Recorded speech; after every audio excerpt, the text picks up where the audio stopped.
YouTube, what's going on? Now, it's been over a year since we covered Michael Frey, so tonight we're going to head over to D.C. Michael Frey Salters, he wasn't just a hustler. He was a symbol of balance in Washington, D.C. at a time when the city was soaked in cash, violence, and addiction. Frey stood tall as a man who kept order. But in the late 80s, everything changed when a Harlem drug lord named Alpo Martinez crossed into the city. Now, what started as a quiet power shift would turn into one of the most heartbreaking betrayals in DC history, ending with Frey's murder, ordered by the very man he once refused to work with. This is the story of how one bold move from Alpo turned an entire city against him. Now, Michael Salters, known simply as Fray, was a towering figure in DC's underworld during the 1980s.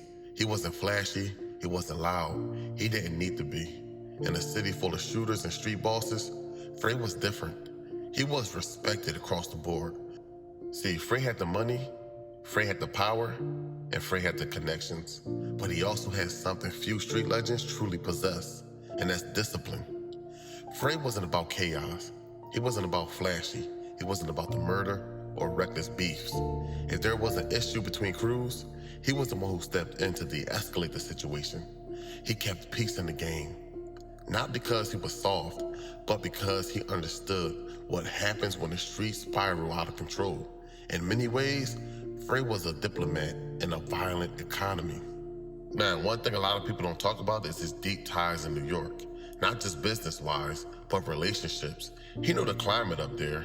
He knew who was solid and who was sloppy. So when the young, loud, wild Harlem hustler named Alpo Martinez started dipping into the DC scene, Fray wasn't impressed. Alpo had made a name for himself in Harlem with speed, flash, and fearlessness. He came up under Rich Porter and AZ, but as his ambition grew, so did his body count. But by the time he came to DC, Alpo was already buzzing, known for big money, big moves, and big betrayal. To DC legends like Fray, Alpo was everything wrong with the new generation, loud, disrespectful, and dangerous in ways that had nothing to do with the strategy. Alpo saw DC as his next gold mine. He wasn't trying to build with people already there. He wanted to dominate. Now, it's been said that Alpo, he even approached Fray to do business, hoping to establish some sort of understanding, but Fray wasn't having it. He had already heard things through his New York connections. That Alpo was unpredictable, greedy, and couldn't be trusted at all. Fray didn't need him. DC didn't need him, so he turned the offer down. That refusal would create a deep tension between the two, because Alpo wasn't used to being told no, and Fray, he didn't care who you were. If you weren't solid, you weren't getting a seat at the table. I know how to grind. I started from the bottom.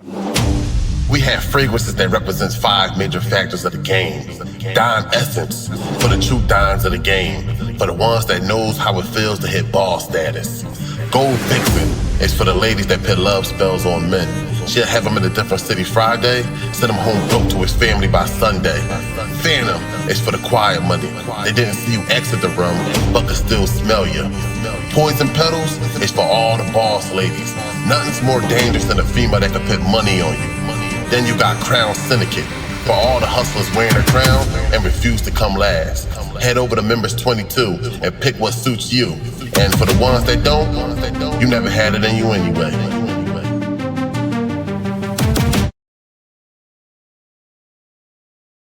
Alpo started to realize that in DC, he couldn't move the way he wanted to. The city didn't fold for outsiders, especially not under Fray's watch.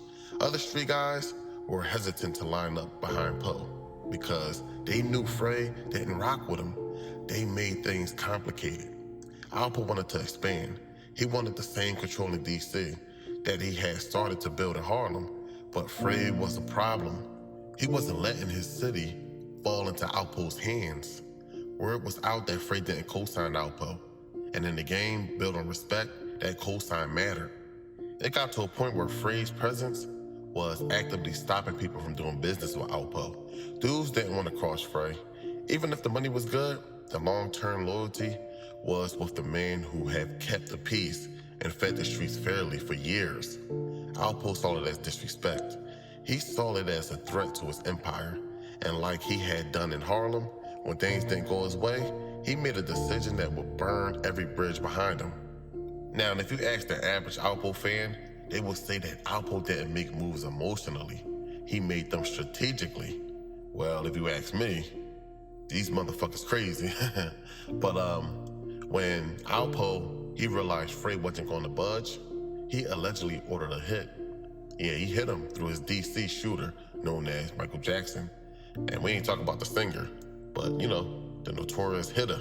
And he was a killer, murder for hire, who had no ties to the old school order that Fray came from.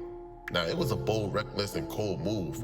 Michael Frey Salters was gunned down in broad daylight, a legend gone. The news hit DC hard. It wasn't just a murder, it was a message. Alpo was saying, if I can't get it my way, I'll take out the man standing in it. Now, that's just what comes with the streets. Now, that day marked the turning point. The city, man, they were just burnt out at that point. Now, with that loss, it just caused a loss of balance. Now, Fray, he was the one that kept the wolves in check.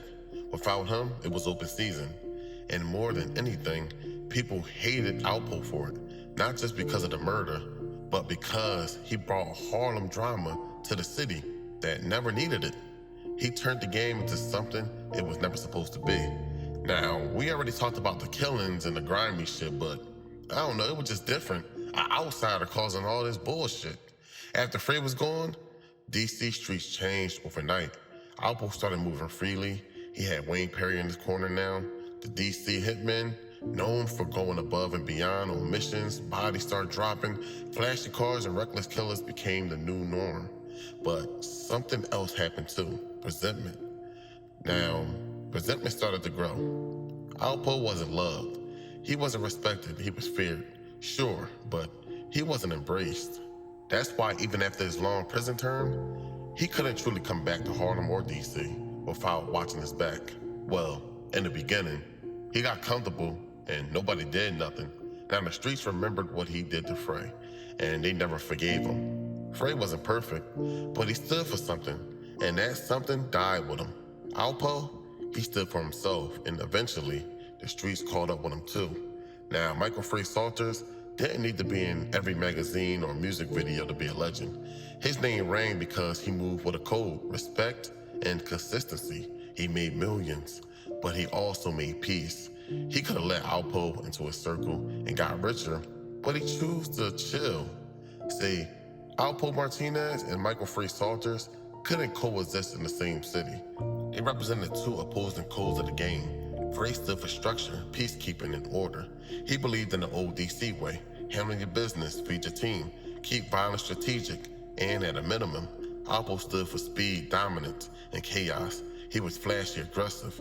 He didn't care about long-term street diplomacy. If he felt blocked, he got violent. Now, these men, they was definitely incompatible. Frey wanted peace in DC, Alpo wanted power at any cost. Now, of course, you can't just have both in the same ecosystem. Eventually, one has to go. Frey, he had too much influence, and Alpo, he just couldn't manipulate him. Alpo was used to the young, impressionable hustlers he could control with money and fear. Frey was already a boss. He couldn't be bought, bullied, or outshined. His influence in DC stopped many people from rocking with Alpo, hurting Alpo's expansion plans. From Alpo's point of view, Frey was a wall in the middle of the highway. As long as Frey stood, Alpo couldn't move freely.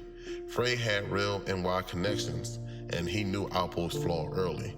Frey wasn't just a DC kingpin, he had strong ties in New York. He already heard about Alpo's reckless behavior, ego, and his body count. So when Alpo tried to do business with him, Frey declined. He saw Alpo as poison. This meant Alpo couldn't use DC as a clean expansion. And Frey had already contaminated the water for him by refusing to give his approval. Alpo was a threat to the whole DC ecosystem. Alpo, he didn't come to DC to blend in, he came to take over. He recruited local killers, started bypassing the old structure, and forced his will on the game. Frey represented a structure that wasn't built to accommodate someone like Alpo. DC wasn't Harlem, Fray knew if he allowed Alpo to move unchecked, the whole balance of power would collapse, which it eventually did. Alpo's ego could never accept no. Fray was the one who said it. Now, and of course, Alpo, he could accept competition because that's just part of the game, but he couldn't accept rejection. When Fray declined to do business, it was a personal insult to Alpo, not just a business choice. And unlike others who feared Alpo, Fray didn't flinch. And that made Alpo see him as a, direct enemy. Now, when a man like Alpo sees someone he can't control or intimidate, it becomes a chess match or a war. In street terms, one had to go. Fray, he was DC's pillar of control. Alpo was Harlem agent of chaos.